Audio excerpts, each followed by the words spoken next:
Hi guys, so let's now finish off the Phillips curve in real style by getting across some really deep evaluative points for us to consider here. Okay, so first up, let's just have a quick recap of how we work out our Phillips curve and an example that you'd be able to use in your essays here.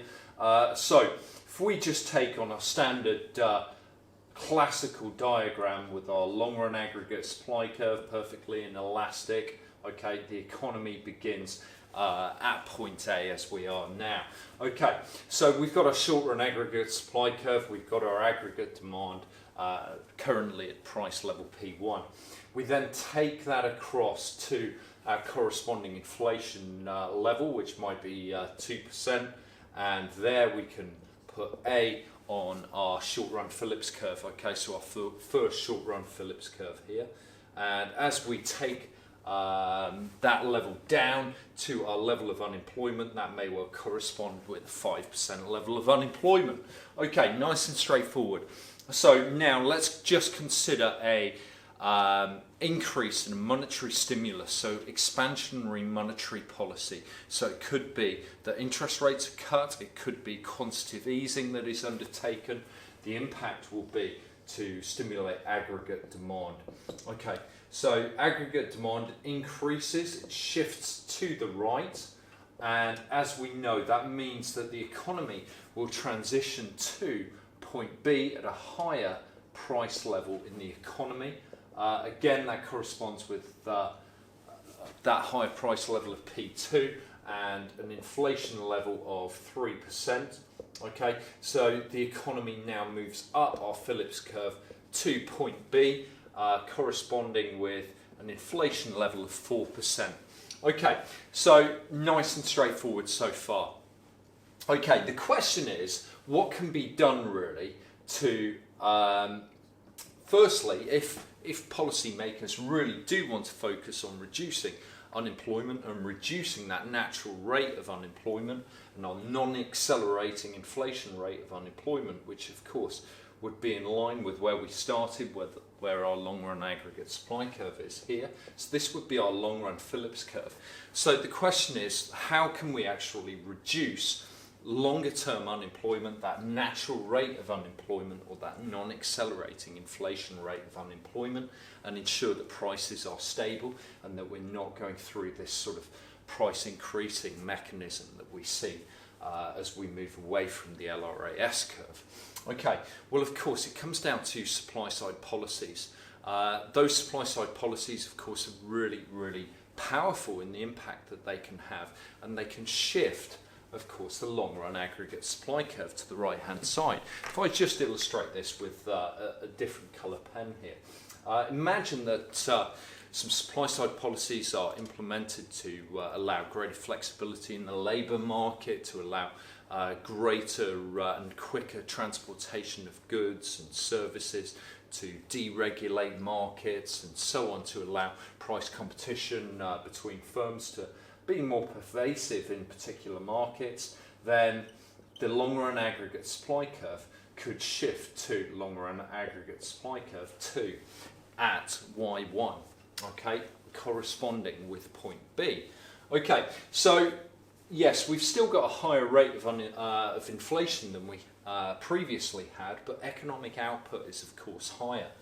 So how would this actually look on our long run Phillips curve? Well, of course, it would shift our long run Phillips curve to the left.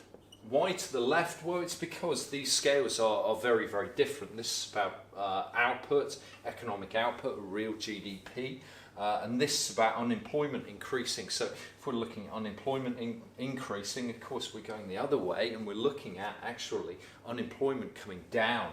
And we would see therefore that our long run Phillips curve could then become long run Phillips curve 2, which has shifted to the left. So this is really what classical economists would argue needs to happen if you actually want to reduce the non-accelerating inflation rate of unemployment. Okay, if we wanted to reduce that non-accelerating inflation rate of unemployment to 4%, we would need to implement effective supply side policies in doing so. Okay, So there we go. Let's now just have a look at some of these evaluative points in a bit more depth here. So most economists agree that in the short term there is a trade-off between inflation and unemployment, and we see that as we move to point B there, okay? So there does seem to be that relationship and that mutual exclusivity of these objectives, whether you're pursuing low inflation or low unemployment, okay? Right. We've also seen the importance of supply-side policies to really reduce that natural rate of unemployment and increase economic output, okay, which can of course benefit the economy in the longer term. Now that's of course what the classical school of economics would argue. Meanwhile, Keynesians would argue that demand deficient unemployment could actually persist in the longer term. So they believe that actually we wouldn't be at a situation of full employment for quite some time, and there would be a negative output gap, so to speak, if there isn't sufficient demand in the economy. And that's when, of course, Keynesian economists would argue in favour of monetary or fiscal stimulus.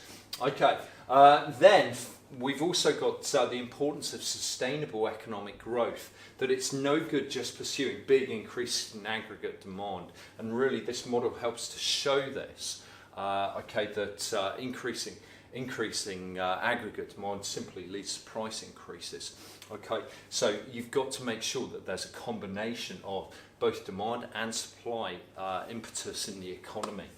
Okay, and then what about strict inflation targeting? So there is a chance that if you are really pursuing low inflation, and you're pursuing this point on inflation here perhaps, or something like that, then you could have policy overshoot, where because of particular circumstances the economy may actually go into a deflationary scenario, and there you really run the risk of the Monetary Policy Committee really failing and making the situation possibly even worse. Okay, so another interesting argument. Final point that you could consider in relation to all of these points is also what evidence is there of the Phillips curve and the actual interaction between unemployment and inflation. Okay, in the period in the run-up to 2008, for instance, prices were very, very low. Okay, so we had very low prices and we had high unemployment. Okay, that's quite an interesting period in economic history, because it really goes against what we see in the Phillips curve. There's a number of reasons that are argued in favour of why that happened. Firstly, the pursuit of supply-side policies, which enabled more sustainable economic growth. And secondly, also the China effect, that China, being the workshop of the world, was able to actually export very, very cheap and causing a fall in the price of many consumer goods. Okay, so there's also that argument that you could throw in there. Okay, the last possible area that you might explore is what we considered when it comes to the quantity theory of money. Just going back to that quantity theory of money, remember what we saw here, that classical economists believe that monetarists believe that the velocity is fixed due to that fixed regular pay dates. They believe that output is also fixed, corresponding with our long-run aggregate supply curve there. Okay, so ultimately we can see that pursuing simple increases in monetary stimulus, i.e. quantitative easing, will just lead to price increases to point C and so on, okay, and up that long-run aggregate supply curve. So you could also consider that quantity theory of money. All right, great stuff. Thanks a lot, guys. Really deep stuff there. Okay, we've gone very far. You'd be able to write a wonderful essay on this now, I'm sure. Okay, thanks ever so much for listening. See you next time.